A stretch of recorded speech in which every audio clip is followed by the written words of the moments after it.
Item number SCP-1981. Object Class Safe. Special Containment Procedures. SCP-1981 is to be kept inside a secure video storage unit at Media Archive of Site. When in use, SCP-1981 should not be removed from its casing or exposed to any strong magnetic sources. A Betamax home video system and an analog television has been provided in Observation Theater 02 at Site, as well as video equipment to record viewings. Description: SCP-1981 is a standard Betamax tape. Ronald Reagan cut up while talking has been handwritten on the adhesive sticker in felt tip pen. Laboratory analysis indicates that SCP-1981 is made of ordinary material, and serial numbers correspond with home cassette tapes produced in September of 1980. SCP-1981 was initially encountered by a filing clerk in the Ronald Reagan Presidential Library in 1991, who upon watching it alerted the police, with the intent to find the tape's creator to press obscenity charges. A low-level police investigation was conducted, at which point the Foundation was alerted and secured SCP-1981. Class A amnesiacs were administered before could be notified. Further investigation of the library's records by Foundation personnel failed to yield any leads on SCP-1981's origin. SCP-1981 appears to be a home video recording of former United States President Ronald Reagan delivering his Evil Empire speech to the National Association of Evangelicals at Sheraton Twin Towers Hotel in Orlando, Florida on 3/8/1983. However, at 1 minute and 10 seconds, the speech begins to deviate heavily, eventually resembling no known speech ever made by Reagan.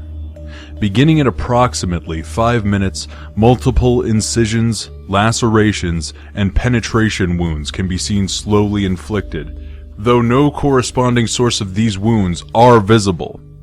Despite suffering bodily harm that would likely incapacitate an ordinary person, Reagan will continue to deliver his speech until either his vocal cords are severed or the tape degrades to static at 22:34. Upon rewinding SCP-1981 and initiating playback, Reagan will deliver an entirely new speech, often radically different from ones previously observed. Topics have included torture, child molestation, and ritual sacrifice. Trauma inflicted upon Reagan also appears to be divergent, with impalement, genital mutilation, and having all been observed. In roughly 1 in 7 viewings of SCP-1981, a figure clothed in black robes with a conical hood will have replaced a random member of Reagan's press detail, henceforth referred to as SCP-1981-1. The significance of the appearance of SCP-1981-1 is currently unknown.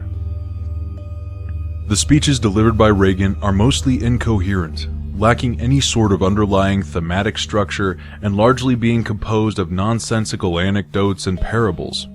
However, occasionally, references are made to future events that Reagan could not possibly have known about or predicted, such as the September 11th terrorist attacks, the result of the 2008 Russian election, and for this reason, rigorous time and effort has been devoted to recording the speech delivered on each playback. Attempts to replicate SCP-1981 onto a similar Betamax tape have met with failure. However, cameras used to record the television SCP-1981 is broadcasted on have succeeded in capturing individual playbacks. Any observations performed on SCP-1981 must be recorded on the camcorder provided and delivered for subsequent review to Dr. Project Supervisor. Years of natural magnetic interference have severely degraded SCP-1981's signal quality, making it even more difficult to sift meaningful information from playbacks. Additionally, the gruesome nature of the mutilations performed upon Reagan have been described as extremely disturbing, and for this reason it is recommended that any personnel feeling squeamish or ill after playback visit the on-site psychiatry facility for a Level 3 evaluation. As Ronald Reagan was alive at the time of SCP-1981's containment, a surveillance net was deployed to establish any relation between him and SCP-1981. No known correlation was developed, though Reagan would frequently complain about nightmares before his mental state degenerated due to Alzheimer's.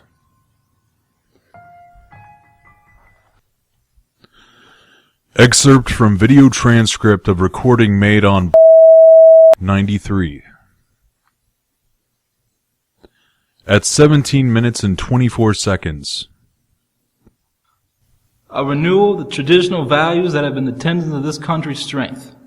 One recent survey by a Washington-based researcher concluded that Americans were more far willing to participate in cannibalism than they have been in the past 100 years. America is a nation that will not suffer abominations lightly. 7. And that is the core of the awakening. 12. 18. We will stop Al-Qaeda. Now there you go again. At 18 minutes and 2 seconds. For the first time we have risen, and I will see we are being consumed. I see circles that are not circles. Billions of dead souls inside containment. Unravelers have eaten country's moral fabric, turning hearts into filth. I'm from a kingdom level above human. What does that yield? A hokey smile that damns an entire nation. At 18 minutes and 43 seconds. There is no hope. At 18 minutes and 59 seconds. There is applause. At 19 minutes and 15 seconds, Reagan winces back, as if experiencing severe pain. Several new lacerations begin to manifest across bare eye socket, as well as punctures appearing to penetrate forehead and temples. Remainder of left arm is now clearly bisected. At 19 minutes and 59 seconds. Further consensus has proved that over half of all Americans still hate, eaten whole by void, the emptiness, the sadness, the blackness, the darkness. At 20 minutes and 30 seconds, laughter continues until signal degrades into static. Transcript ends. The following is an excerpt from video transcript of recording made on 96. At 12 minutes and 32 seconds. I've been to the steel mills of Alaska and the cornfields of Nebraska. I've seen the derelict offices of Google burn with the window boarded up and the squatters inside them. I've seen the houses where they cut up the little babies. From coast to shining coast, I have walked empty down drooling path. The decaying flesh of false morality poisoning our children. I have stood atop the mountain of this greedy earth, looking upon our beautiful pious pit, filled to bursting with the vast hands of helplessness. And do you know what I saw? At 13 minutes and 57 seconds. Hell. At 14 minutes and 20 seconds, the audience erupts into laughter. At 14 minutes and 32 seconds, a muffled voice can be heard from behind the camera. At 14 minutes and 45 seconds. Now there you go again. At 14 minutes and 52 seconds, laughter proceeds to die down. At 15 minutes flat. But truly now, we live in a fortunate time. This is a fortunate time. Time is on our side. A stitch in 9 saves time. At 15 minutes and 40 seconds. There are your truths, and there are my truths. There are known knowns, known unknowns, and unknowns. Some of them are in the audience right now. At 16 minutes and 2 seconds.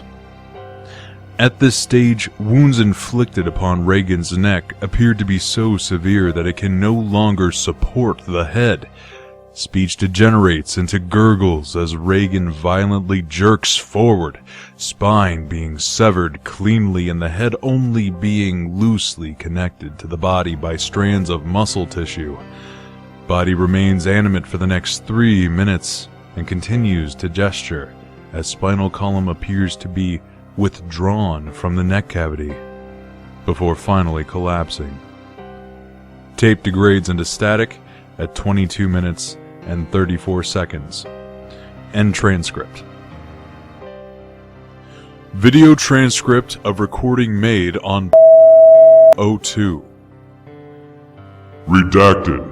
05 level clearance required. Video transcript of recording made on 05. At 0 minutes and 0 seconds.